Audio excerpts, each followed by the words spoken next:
ஆமென் அல்லேலூயா. இயேசுவின் ரத்தம், இயேசுவின் ரத்தம், என்ன ஆனந்தம் எனக்கு பேரானந்தம். இயேசுவின் ரத்தம், இயேசுவின் ரத்தம், என்ன ஆனந்தம் எனக்கு பேரானந்தம். என் பாவங்களை நீக்கிய ரத்தம், என் பாவங்களை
கழுவப்பட்டேன், என் பாவத்தை கழுவினேன், என் அக்கிரமத்தை கழுவினேன், என் சாபங்கள் எல்லாம் கடந்து போனது, முத்திராக்கள் செய்த தவறுகள் எல்லாம் அவருடைய ரத்தத்தினாலே எங்களை விட்டு கடந்து போனது. அவருடைய ரத்தமானது பிசாசின் பிடிய அகப்பட்ட எண்ணெய் அந்த ரத்தத்தினாலே விடுதலை கொடுத்தது. என் குடும்பத்திற்கு தரித்திரம் நீங்கிறது அவருடைய ரத்தத்தாலே. அறிவான தேவனுடைய ஜனமே, இந்த வேலை ஆண்டவருடைய ரத்தம் வேணுமா?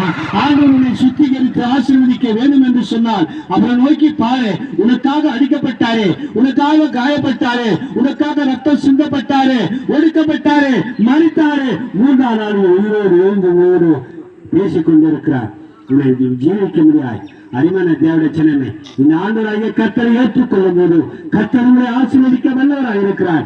எப்படிப்பட்ட பாவமாயிருந்தாலும் சாபமாயிருந்தாலும் பல்லாயாக பல பில்லி சூடி யாவல் கட்டு மாந்திரமாக இருந்தாலும், ஆனால் இயேசுவின் ரத்தத்தாலே உனக்கு விடுதலை கிடைக்கும். பயங்கரமான சூடி கட்டுகள், பலங்கள் யாவல் பிசாசு மாந்திரங்கள் எல்லாத்திலிருந்து அது விடுதலையாக்கும் இயேசுவின் ரத்தம்.